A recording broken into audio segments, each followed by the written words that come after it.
Hello बच्चों, आपका स्वागत है मेरे YouTube channel way of learning में। तो आज हम शुरू करेंगे क्लास 6 का 10th चैप्टर सजीव विशेषताओं का अन्वेषण। मीन्स हम इस चैप्टर में देखेंगे कि सजीवों की विशेषताएं क्या क्या होती हैं। तो हम शुरू करते हैं। सबसे पहले इसमें बताया है ड्रोसेरा के बारे में। ड्रोसेरा जो है एक कीटभक्षी पौधा होता है जो पौधों को खाता है। इसकी पत्तियाँ सौसर जैसी होती हैं और इसकी पत्तियों में लंबे बाल जैसी संरचना होती है जिससे वो कीड़े मकोड़ों को पकड़ता है अपने खाने के लिए। ये एक पौधा है। फिर इसमें है सजीवों की विशेषता बताई है। सजीवों की विशेषता होती है वृद्धि होती है सजीवों में। सजीवों में पोषण की जरूरत होती है। सजीव श्वसन करते हैं जैसे कि हम सब सांस लेते हैं। और उत्सर्जन जैसे कि सजीव जो होते हैं वो मल मूत्र के रूप में और उत्सर्जन करते हैं। उद्दीपन जैसे उद्दीपन किसी भी चीज़ के प्रति उनकी एक क्रिया होती है सजीवों की। जैसे हम भी सजीव है तो हम भी हर चीज़ के प्रति अपनी प्रतिक्रिया करते हैं। और सजीव जो होते हैं वो जनन करते हैं और सजीवों की मृत्यु भी होती है। ये 7 विशेषता बताई हैं सजीवों की। फिर इसमें अंकुरित बीज के बारे में बताया है। अंकुरित बीज क्या होता है? जिस बीज में अंकुरण निकल जाए उसको बोलते हैं अंकुरित बीज।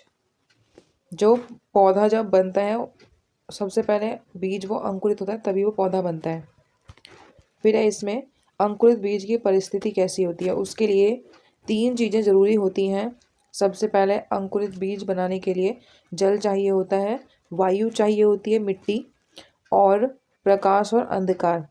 सबसे पहले तो बीज का जो आवरण होता है ऊपर का उसको बोलते हैं बीजावरण।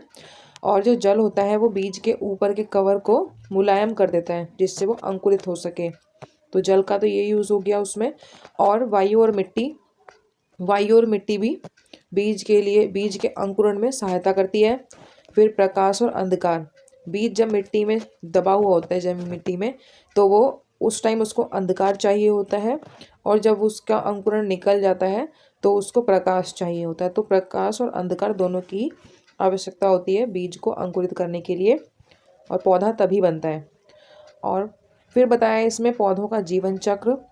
पौधों का जीवन चक्र क्या होता है? पौधे से जब वो बीज बन जाता है, मतलब बीज से जब पौधा बन जाता है और फिर पौधा जब वो दोबारा से बीजों को उत्पन्न करता है, इस पूरी प्रक्रिया को बोलते हैं पौधों का जीवन चक्र। फिर इसमें मादा मच्छर के बारे में बताया है। जो भी मच्छर होता है वो मादा मच्छर ही हमारा खून पीते हैं जिससे डेंगू, मलेरिया और चिकनगुनिया जैसी बीमारियां होती हैं। और इसमें मच्छर का जीवन चक्र है। सबसे पहले अंडा होता है मच्छर का, फिर अंडे से लार्वा बनता है, फिर लार्वे से प्यूपा और प्यूपा से मच्छर बन जाता है। ये पूरा और ऐसे ही ये चक्र चलता रहता है। फिर इसमें वयस्क मच्छर के बारे में बताया है कि वो 10 से 15 दिन तक ही जीवित रह सकता है। फिर इसमें जलांडक के बारे में बताया है, मतलब जो मेंढक के अंडे का एक समूह होता है जो एक जेली जैसा पदार्थ होता है उसको जलांडक कहते हैं। और फिर मेंढक का जीवन चक्र है इसमें कि मेंढक के जीवन चक्र में सबसे पहले उसकी पहली अवस्था में जलांडक होता है जो कि 1 दिन का होता है। फिर जब वो पहली अवस्था में दूसरा स्टेप उसका भ्रूण बनता है वो 3 से 4 दिन में। फिर वो सेकंड अवस्था में दूसरी अवस्था जो होती है उसमें पहला होता है टैडपोल जो पूंछ के साथ होता है, 7 से 10 दिन में बनता है। फिर आता है सेकंड अवस्था में दूसरी अवस्था में एक और दूसरा स्टेप है जो कि है पैरों के साथ टैडपोल, वो 8 से 10 सप्ताह के लिए में बनता है। फिर है तीसरी अवस्था जिसमें एक ही स्टेप है, उसको मंडूक कहते हैं, वो 12 सप्ताह में बनता है। और चौथी अवस्था में मेंढक बड़ा हो जाता है जो कि वो 14 सप्ताह में पूरा मेंढक बन जाता है। और यहाँ पर हमारा चैप्टर कंप्लीट होता है। मेन पॉइंट्स मैंने बता दिए हैं। और वीडियो आपको अच्छी लगे लाइक करें, शेयर करें, चैनल को सब्सक्राइब भी करें।